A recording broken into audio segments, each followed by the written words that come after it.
Hello and very big welcome to Rehan's biology. मैं हूँ रेहान खान। स्वागत है आप सबका।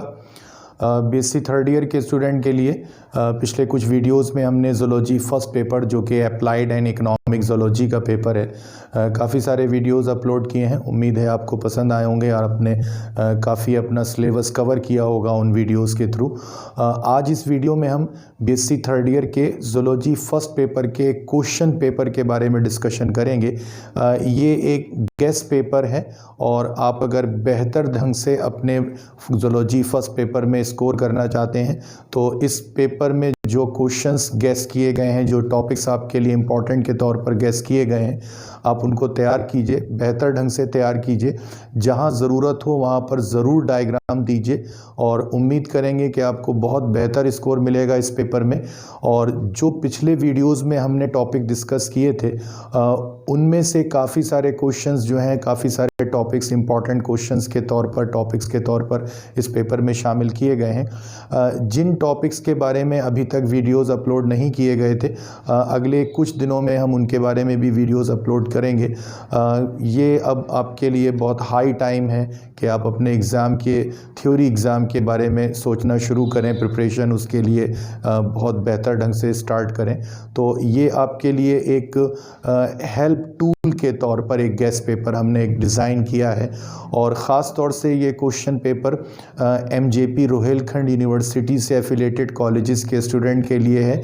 ये पेपर का पैटर्न रोहिलखंड यूनिवर्सिटी के क्वेश्चन पेपर के अकॉर्डिंग है, लेकिन जो सिलेबस और टॉपिक इसमें डिस्कस किया गया है वो यूपी के कंबाइंड यूनिवर्सिटी सिलेबस से रिलेटेड है। तो आप यूपी के किसी भी यूनिवर्सिटी से एफिलेटेड कॉलेज के स्टूडेंट हो, आपके लिए ये पेपर बहुत इंपॉर्टेंट है। लेकिन जो पेपर का डिज़ाइन है वो ख़ास तौर से रोहिलखंड यूनिवर्सिटी के स्टूडेंट के लिए है। जो एमजेपी रोहिलखंड यूनिवर्सिटी के स्टूडेंट्स हैं उनको ऑलरेडी पता है कि उनका क्वेश्चन पेपर 3 सेक्शंस में डिवाइड रहता है।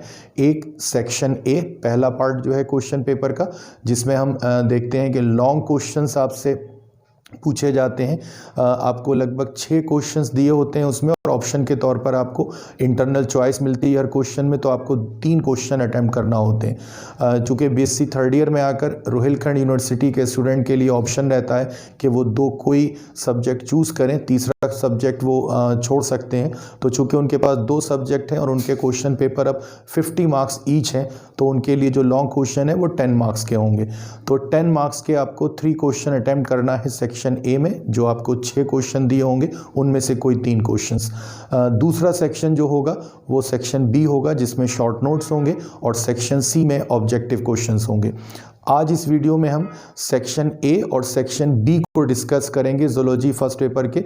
सेक्शन सी के लिए एक और वीडियो अपलोड किया जाएगा जिसमें हम काफ़ी सारे ऑब्जेक्टिव क्वेश्चंस को और उनसे रिलेटेड दूसरे टॉपिक्स को डिस्कस करेंगे। और वो न सिर्फ आपके लिए बीएससी थर्ड ईयर के एग्ज़ाम के लिए आपके लिए यूज़फुल साबित होगा, बल्कि कम्पिटिटिव एग्ज़ाम जब आप बीएससी थर्ड ईयर के बाद कोई अटैम्प्ट करेंगे तो वहाँ के लिए भी आपके लिए वो ऑब्जेक्टिव क्वेश्चंस बहुत यूज़फुल होंगे।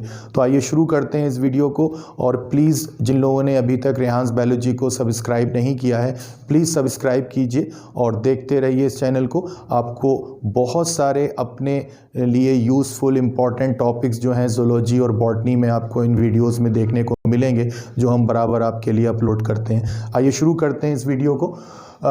ज़ूलॉजी फर्स्ट पेपर, जैसा आप जानते हैं, ये अप्लाइड एंड इकोनॉमिक ज़ूलॉजी का पेपर है।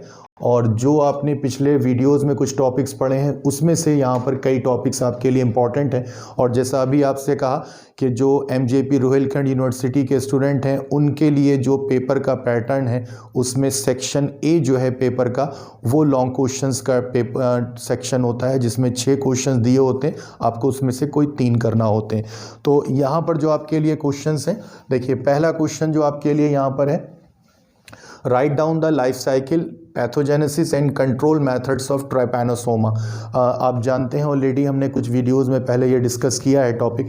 स्लीपिंग सिकनेस एक रोग है जो मनुष्यों में होता है, और जो ट्रिपैनोसोमा है एक तरह का प्रोटोजोन है, वो यूनिसेलुलर यूनिन्यूक्लिएट प्रोटोजोन है, फ्लैजिलेटेड। उसकी 3 स्पीशीज़ जो हैं, ये 3 अलग अलग तरह के रोग हैं जिनको कलेक्टिवली हम स्लीपिंग सिकनेस कहते हैं।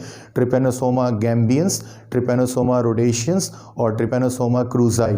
उनके बारे में आपको डिस्कशन करना है, उनके structure, life cycle, pathogenesis means क्या डिजीज साइकिल है, क्या सिम्टम्स होते हैं उसके और कैसे उनको कंट्रोल करते हैं। तो इस पहले क्वेश्चन में आपको ट्रिपैनोसोमा के लाइफ साइकिल के बारे में डिस्कशन करना है। आपके लिए सबसे इंपॉर्टेंट क्वेश्चंस में से है ये, और ख़ासतौर से जो रोहिलखंड यूनिवर्सिटी के स्टूडेंट हैं वो समझ लें कि आपके ज़ूलॉजी फर्स्ट पेपर में पिछले कई साल में पहला क्वेश्चन आपसे ट्रिपैनोसोमा के बारे में पूछा जाता है। तो बहुत बेहतर अच्छे लाइफ साइकिल के डायग्राम के साथ इसको अटैम्प्ट कीजिए और आप तैयार रहिए कि आपको ये क्वेश्चन ज़रूर मिलेगा अपने एग्जामिनेशन में और आप बहुत बेहतर स्कोर करेंगे इस क्वेश्चन में। इसी के साथ आपको इस क्वेश्चन में एक दूसरा ऑप्शन दिया है, describe structure, life cycle, pathogenesis of giardia. ये एक और आपके लिए पैरासाइट है। जैसा आप जानते हैं इस पेपर की फर्स्ट यूनिट जो है वो पैरासाइटोलॉजी की यूनिट है, जिसमें आपको 3 पैरासाइट पढ़ने हैं, ट्रिपैनोसोमा, वाउचेरिया और जियार्डिया।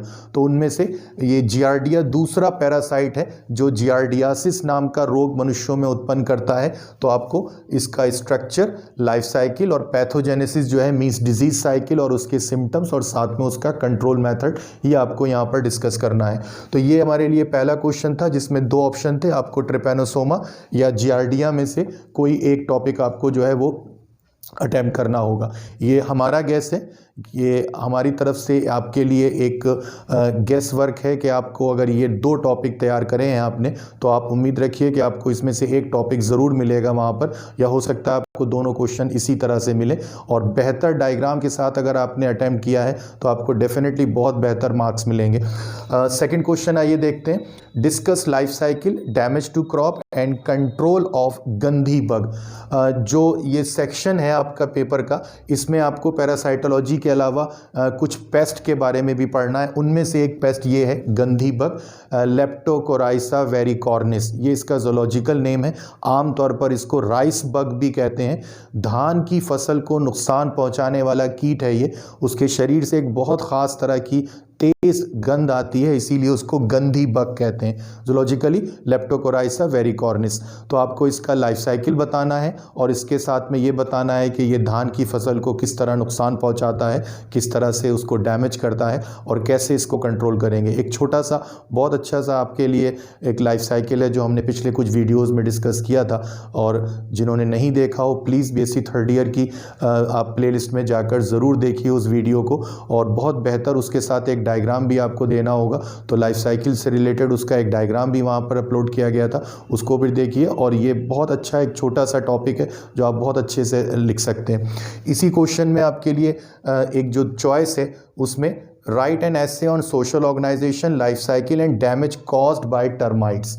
तो टर्माइट्स जो हैं, दीमक जिनको वाइट आंट्स भी कहते हैं, उनमें एक सोशल ऑर्गेनाइजेशन होता है, वो एक सोशल इंसेक्ट है। सोशल इंसेक्ट उनको कहते हैं, आप ऑलरेडी जानते हैं, ये हमने पहले डिस्कस किया है कि जो ऐसे इंसेक्ट्स हैं जो कॉलोनी बनाकर रहते हैं और जिनमें डिवीजन ऑफ लेबर के आधार पर, काम के आधार पर कास्ट का, जातियों का विभाजन होता है, उनको सोशल इंसेक्ट्स कहते हैं। तो टर्माइट्स जो हैं वो भी एक तरह के सोशल इंसेक्ट्स हैं। तो इनका क्या सोशल ऑर्गेनाइजेशन है, कैसे ये नुकसान पहुंचाते हैं मनुष्यों के लिए, कैसे हानिकारक हैं, कैसे उनको कंट्रोल करते हैं, इस बारे में आपको डिस्कस करना है। तो दूसरे क्वेश्चन में हमारे लिए चॉइस है टर्माइट्स का एक क्वेश्चन है। अच्छा टॉपिक है, आपको इसके साथ में डायग्राम भी दिए थे, तो वो डायग्राम भी आपको मेंशन करने हैं और बहुत बेहतर आप इसको लिख सकते हैं, क्योंकि इसमें कुछ शॉर्ट नोट्स हैं जो आपके लिए काम के हैं। अगर यहाँ लॉन्ग क्वेश्चन में भी आपको नहीं मिलेगा ये, तो फिर उससे रिलेटेड आपको ऑब्जेक्टिव या शॉर्ट नोट ज़रूर मिल सकते हैं। आइए तीसरे क्वेश्चन को डिस्कस करते हैं, discuss the life cycle of lac insect and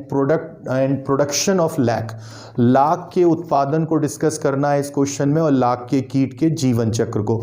टेकार्डिया लेक्का आप जैसे जानते हैं ये एक इकोनॉमिक इंपॉर्टेंस का इंसेक्ट है मनुष्यों के लिए, जिसकी फीमेल मेंबर जो है अपने शरीर के अगले सिरे से एक रेजिनस कंपाउंड का सिक्रीशन करती है लगातार अपने शरीर के चारों तरफ, उसी को हम लाख या लैक कहते हैं। और उसका बहुत सारा इकोनॉमिक इंपॉर्टेंस है, बहुत सारी चीज़ें उससे बनाई जाती हैं। इलेक्ट्रिक वायर पर वो इंसुलेशन की तरह इस्तेमाल होता है, ज्वेलरी मेकिंग में फिलिंग मटेरियल की तरह इस्तेमाल होता है, और भी काफ़ी सारे उसके यूजेस हैं। पेंट इंडस्ट्री में, टायर इंडस्ट्री में, इसके अलावा कॉस्मेटिक इंडस्ट्री में बहुत जगह उसका इस्तेमाल होता है। तो हमें प्रोडक्शन ऑफ लैक के बारे में डिस्कस करना है इस क्वेश्चन में, और साथ में लाइफ हिस्ट्री या life cycle of lac insect. तो ये टॉपिक आपको पिछले एक वीडियो में मिल जाएगा, वहाँ से आप इसको पढ़ सकते हैं, और ये एक अच्छा टॉपिक है। डायग्राम के साथ में इसको आप अटेम्प्ट करें, और इससे रिलेटेड काफ़ी सारे ऑब्जेक्टिव क्वेश्चंस भी हैं। अगले वीडियो में जब हम ऑब्जेक्टिव क्वेश्चंस इस पेपर के डिस्कस करेंगे तो आप देखेंगे कि लैक इंसेक्ट और लैक प्रोडक्शन से रिलेटेड काफ़ी सारे क्वेश्चंस आपके लिए काम के हैं, जो आपको मिल सकते हैं ऑब्जेक्टिव क्वेश्चन के तौर पर।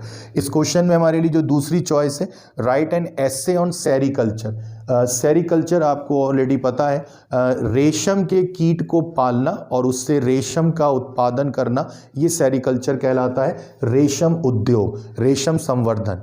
तो रेशम के कीट को पालना यानी कि सिल्क वर्म को पालना, और उसके कैटरपिलर लार्वा से जो हमें सिल्क फाइबर प्राप्त होते हैं उसकी प्रोसेसिंग करके उसकी कमर्शियल उसका प्रोडक्शन करना, ये सेरीकल्चर कहलाता है। किस तरह से करते हैं हमने पिछले एक वीडियो में इसके बारे में डिस्कस किया था, उम्मीद है आपने देखा होगा।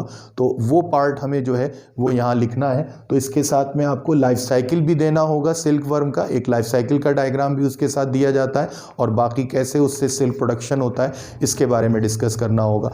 तो ये सेक्शन ए है इस क्वेश्चन पेपर का, और उसमें आपको जैसा पहले कहा 6 क्वेश्चन दिए हैं, कोई 3 आपको अटेम्प्ट करना है। और याद रखिएगा ये लॉन्ग क्वेश्चंस हैं, और ये एक क्वेश्चन आपके लिए 10 नंबर का है, 10 मार्क्स का। तो ये आपके लिए सेक्शन ए है। इसके बाद सेक्शन बी हम डिस्कस करेंगे, जिसमें आपको शॉर्ट नोट करना होते हैं। आप चाहें तो इसका स्क्रीनशॉट ले सकते हैं। ये अब इस पेपर का सेक्शन बी डिस्कस करते हैं। जैसा आपको ऑलरेडी पता है, इस सेक्शन में आपसे शॉर्ट नोट पूछे जाते हैं। लगभग 8 या 10 शॉर्ट नोट आपको दिए होंगे, जिसमें से आपको कोई 5 अटेम्प्ट करना होंगे, और लगभग 100 शब्दों में आपको हर शॉर्ट नोट लिखना होगा। तो आइए देखते हैं क्या क्या हमारे लिए इंपॉर्टेंट शॉर्ट नोट हो सकते हैं। पहला शॉर्ट नोट यहाँ पर जो आपके लिए है वो रोडेंटिसाइड्स के बारे में है। आप ऑलरेडी जानते हैं रैट मिनेक, चूहों का आतंक जो है उससे मुक्ति पाने के लिए बहुत सारे पॉइजनस केमिकल कंपाउंड्स का इस्तेमाल करते हैं। तो वो सारे केमिकल पॉइजनस कंपाउंड जो चूहों से हमें मुक्ति दिलाते हैं वो रोडेंटिसाइड्स कहलाते हैं, उनके बारे में यहाँ डिस्कस करना है। दूसरा क्वेश्चन है सोशल ऑर्गेनाइजेशन इन हनी बी, मधुमक्खी में जो सामाजिक जीवन है, क्योंकि वो एक सोशल इंसेक्ट है, उसके अंदर एक सोशल ऑर्गेनाइजेशन है। श्रम के आधार पर विभाजन किया गया है जातियों का। तो क्वीन, ड्रोन, वर्कर, इस तरह की जो जातियां हैं वो कैसे निर्मित होती हैं, क्या काम करती हैं, इस बारे में आपको इस में डिस्कस करना है। तीसरा क्वेश्चन है डिजीज़ कॉज्ड बाय मॉस्किटोज, मच्छर जनित रोग। अब यहाँ एक बात याद रखिए, मच्छरों द्वारा कोई रोग सीधे उत्पन्न नहीं होता है, बल्कि मच्छर अलग अलग तरह के रोगजनक तत्वों को जो है, चाहे वो प्रोटोजोअन हो कोई, या कोई वायरस या बैक्टीरिया हो, उनको एक संक्रमित व्यक्ति से एक स्वस्थ व्यक्ति में स्थानांतरित करते हैं। मलेरिया, डेंगू फीवर इसी तरह के रोग हैं। जो एक रोग जो है मलेरिया वो प्रोटोजोअन से होता है, प्लाज्मोडियम से। डेंगू फीवर जो है वो एक वायरस से होता है। लेकिन किसी भी संक्रमित व्यक्ति जिसको डेंगू हुआ है या मलेरिया हुआ है, मच्छर उसके संक्रमण को एक व्यक्ति से दूसरे व्यक्ति में फैलाते हैं। तो ये कौन से रोग हैं जिनको मच्छर इस तरह से एक से दूसरे व्यक्ति में फैलाते हैं, हमें इसके बारे में डिस्कस करना है। एक बहुत अच्छा ये टॉपिक है, ऑब्जेक्टिव क्वेश्चन के पर्पज से भी आपके लिए भी काम का है, बीएससी थर्ड ईयर के स्टूडेंट के लिए, और आगे कॉम्पिटिटिव एग्जाम में भी आपको बहुत काम आएगा ये टॉपिक। तो बहुत अच्छे से इसको तैयार करके लिखिएगा। रेड डाटा बुक, चौथा क्वेश्चन है आपके लिए इंपॉर्टेंट। ये टॉपिक जो है रेड डाटा बुक का हमने पिछले एक वीडियो में डिस्कस किया था। जो स्पीशीज प्लांट और एनिमल की एंडेंजर्ड है, संकटग्रस्त या एक्सटिंक्ट हो चुकी हैं, विलुप्त हो चुकी हैं, उनका डाटा जो है वो जिस डॉक्यूमेंट की फॉर्म में पब्लिश किया जाता है उसको रेड डाटा बुक कहते हैं। IUCN, international union for conservation of nature, एक ऑर्गेनाइजेशन है जो इस डाटा को पब्लिश कर रही है 1964 से लगभग। तो ये हमें एक वीडियो में हमने डिस्कस किया था, आप वहाँ उस वीडियो को ज़रूर देखिए प्लेलिस्ट में जाकर, और उसके बेस पर आप बहुत अच्छे से ये नोट लिख सकते हैं। आपके लिए ये बहुत अच्छा टॉपिक ऑब्जेक्टिव क्वेश्चन के पर्पज़ से भी है। Species of silk worm, sericulture में जब हम सिल्क वर्म्स को पालते हैं उसके कैटरपिलर लार्वा से सिल्क फाइबर प्राप्त करने के लिए, तो क्लाइमेटिक कंडीशंस के अकॉर्डिंग और अपनी ज्योग्राफी के अकॉर्डिंग हम अलग अलग स्पीशीज़ को इस्तेमाल करते हैं सिल्क वर्म की। कौन सी स्पीशीज़ हैं वो जिनको इस्तेमाल किया जाता है, इस बारे में इसमें डिस्कस करना है। ख़ासतौर से भारत में हम किन किन स्पीशीज़ का, लगभग 6 से 7 स्पीशीज़ हैं सिल्क वर्म की जिनका इस्तेमाल भारत में करते हैं, उनके बारे में डिस्कस करना है। नाम यहाँ पर आपके लिए लिखना बहुत इंपॉर्टेंट है। सही जीनस और स्पीशीज़ का नाम लिखिए, वो आपके लिए बहुत इंपॉर्टेंट है इस शॉर्ट नोट में। Wild life sanctuaries of India, ये एक और टॉपिक है हमारे लिए बहुत इंपॉर्टेंट। और इससे रिलेटेड एक और टॉपिक है, यहाँ पर देखिए, नेशनल पार्क्स ऑफ इंडिया। कभी कभी ये दोनों टॉपिक कंबाइन करके पूछे जाते हैं, national parks and wild life sanctuaries of India, या फिर अलग अलग आपसे पूछे जाएंगे। तो ये जो टॉपिक है wild life sanctuaries of India, इसमें आपको डिफाइन करना है कि वाइल्ड लाइफ सेंचुरीज क्या होती हैं। भारत में लगभग 545 वाइल्ड लाइफ सेंचुरी हैं। जाहिर सी बात है आप शॉर्ट नोट में इन सबको डिस्कस नहीं कर सकते, लेकिन कुछ वाइल्ड लाइफ सेंचुरीज जो हैं उनको नाम के साथ मेंशन करके आप उनके बारे में ज़रूर डिस्कस कर सकते हैं। तो हमें उसी तरह से ये शॉर्ट नोट करना है। इसी तरह से नेशनल पार्क, 100 से ज़्यादा लगभग नेशनल पार्क हैं भारत में, इनको भी पहले आपको डिफ़ाइन करना है। जो मेन नेशनल पार्क हैं, जैसे काजीरंगा नेशनल पार्क है, जिम कॉर्बेट नेशनल पार्क है, बांदीपुर नेशनल पार्क है, या बांधवगढ़ नेशनल पार्क है, इन नेशनल पार्क के नाम देकर और उनके बारे में थोड़ा सा डिस्कशन आपको इस शॉर्ट नोट में करना होगा।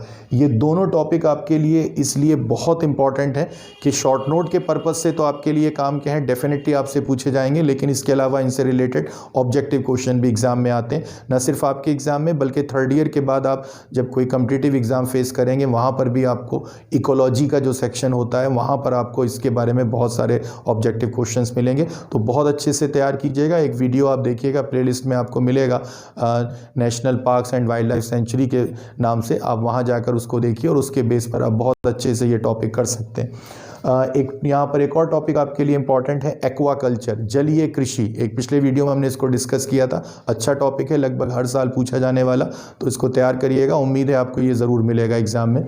प्रोडक्ट्स ऑफ एपीकल्चर, एपीकल्चर जो है उसके क्या क्या उत्पाद हैं हम जानते हैं ऑलरेडी कि एपीकल्चर में मुख्य रूप से हमें हनी और वैक्स प्राप्त होता है, लेकिन इसके अलावा कुछ और उत्पाद भी हैं। कुल मिलाकर 7 से 8 ऐसे प्रोडक्ट्स हैं जो हमें एपीकल्चर से मिलते हैं। तो इसलिए ये हमारे लिए एक अच्छा टॉपिक है ऑब्जेक्टिव क्वेश्चन के पर्पज से भी। प्रोजेक्ट टाइगर, ये एक कंजर्वेशन प्रोग्राम है जो गवर्नमेंट ऑफ इंडिया ने लॉन्च किया है for the production of tigers.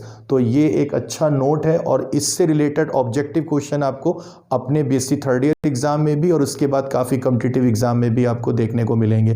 तो ये हमारे गेस के हिसाब से कुछ शॉर्ट नोट के टॉपिक्स हैं जो आपके लिए काम के हो सकते हैं। आप चाहें तो इनका स्क्रीनशॉट ले सकते हैं, और इनमें से अधिकतर टॉपिक हमने पिछले कुछ वीडियोस में जो है वो डिस्कस किए हैं।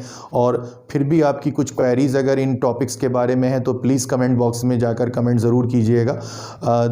ये सेक्शन ए और बी हमने इस वीडियो में डिस्कस किया है इस क्वेश्चन पेपर का। अगले एक वीडियो में हम सेक्शन सी के बारे में बहुत डिटेल में डिस्कस करेंगे, जिसमें काफ़ी ऑब्जेक्टिव क्वेश्चंस हम डिस्कस करेंगे, और उम्मीद है उसमें से कई ऑब्जेक्टिव क्वेश्चन आपको अपने पेपर में ज़रूर मिलेंगे। इसके अलावा जो आप थर्ड ईयर के बाद कॉम्पिटिटिव एग्जाम फेस करेंगे, वहाँ पर भी आपको उनसे रिलेटेड ऑब्जेक्टिव क्वेश्चंस मिल सकते हैं। प्लीज़ जिन लोगों ने अभी तक रेहांस बायोलॉजी को सब्सक्राइब नहीं किया है तो प्लीज़ सब्सक्राइब कीजिए, देखते रहिए। और आपकी कोई भी क्वेरी ज़ूलॉजी फर्स्ट पेपर के बारे में अगर हैं बीएससी थर्ड ईयर के स्टूडेंट के, तो प्लीज़ कमेंट बॉक्स में आकर ज़रूर कमेंट कीजिए। बहुत कमी है आजकल समय की, लेकिन फिर भी कोशिश करूँगा कि आपके लिए उन टॉपिक्स पर ज़रूर वीडियो लेकर आऊँ। और इन क्वेश्चंस के बारे में, सेक्शन ए और बी के क्वेश्चंस के बारे में भी अगर आपको कोई डाउट है, कोई आपकी क्वेरी है, तो प्लीज़ कमेंट बॉक्स में आकर ज़रूर कमेंट कीजिए। लेकिन उससे पहले प्लीज़ सब्सक्राइब कीजिए रेहांस बायोलॉजी को।